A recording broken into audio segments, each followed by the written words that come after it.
ఈ ప్రాజెక్ట్ ఏదైతే 5 సంవత్సరాల క్రితము ప్రారంభించారో దాంట్లో 5 సంవత్సరాల తర్వాత సుమారు 1200 టీఎంసీ నీళ్లు పంప్ చేసే అవసరం ఉంది. కానీ చీఫ్ ఇంజనీర్ గారు ఏదైతే చూపించారో చాలా తక్కువ నీళ్లు పంప్ చేసి ఈ ప్రాజెక్టులో ఏదైతే వయబిలిటీ ఉందో ఉత్తమ్ కుమార్ రెడ్డి గారు కరెక్ట్గా చెప్పారు. ఈ ప్రాజెక్ట్ వయబిలిటీయే కొంచెము కష్టంగా ఉన్నట్టు వారు చెప్పారు. నిజంగానే 2 టీఎంసీ నీళ్ళే ఇంకా ఆపరేషనల్ కాలేదు, కానీ 3 టీఎంసీ నీళ్ళకు కూడా ఖర్చు పెట్టిన సంగతి పాత ప్రభుత్వం కేసీఆర్ గారు ఏదైతే చర్యలు తీసుకున్నారో అంటే ప్రజాధనాన్ని ఏదైతే దుర్వినియోగం అయిందో చెప్పడం జరిగింది. ఇప్పుడే ఇంకొక మెయిన్ పాయింట్ ఇంజనీర్ గారు ప్రజెంట్ చేస్తే బాగుండేది. ఈ national dam safety report centre ఏదైతే ఇచ్చిందో దీంట్లో డిజైన్ లోపాలు ఉన్నాయి. దీంట్లో ఏదైతే ఈ ప్రాజెక్ట్లో డిజైన్ లోపాలు ఉన్నాయో అది కూడా ఈ ప్రజెంటేషన్ లో పెట్టినుంటే బాగుండేది.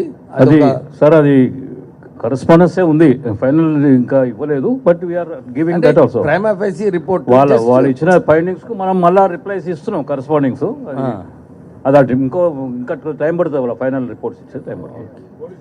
ప్రైమా ఫేసి రిపోర్ట్ కూడా నేషనల్ డ్యామ్ సేఫ్టీ వాళ్ళు వచ్చి ఇచ్చిన వాళ్ళు కొంచెం డేటా అడిగిండ్రు, అది ఇచ్చినాము. ఇంకా ఫర్దర్ డేటా కావాలన్నారు, అది ఇస్తాం. ఇంకొక విషయం ఏంటంటే వెంకటరెడ్డి గారు చెప్పినట్టు 152 మీటర్స్లో ఇంతకుముందు ఉన్న ప్రాజెక్టు ఇంప్లిమెంట్ చేస్తుంటే కేవలం 3850 ఎకరాలు రిహాబిలిటేషన్ ఉండే. వాళ్ళందరికీ కూడా మంచి రిహాబిలిటేషన్ ప్యాకేజ్ ఇచ్చినప్పుడు తక్కువ ధరలో ఉత్తమ్ కుమార్ రెడ్డి గారు కరెక్ట్గా అన్నారు. ఆ రోజులలో 38,000 కోట్ల ప్రాజెక్టులో ఆల్రెడీ 11,000 crores ఖర్చు పెట్టినారు.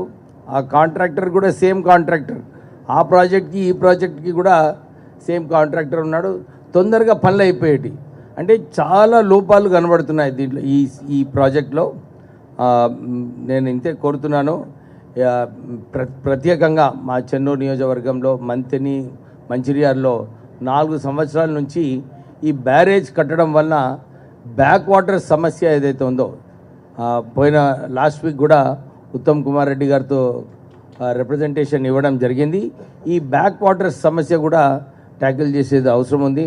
ఒక ప్రపోజల్ తీసుకొని కారికట్టు కడతారా, ఏం చేస్తారు దీనికి అని చెప్పి తొందరలో ఒక నిర్ణయం తీసుకుంటే బాగుంటుంది. ఎందుకంటే ప్రజలందరూ కూడా 4 సంవత్సరాల నుంచి నష్టపరిహారం ఇవ్వట్లేదు. వారి ఎవరు కూడా విజిట్ కూడా చేయడం లేదు ఎవరైతే నష్టపోయినారో.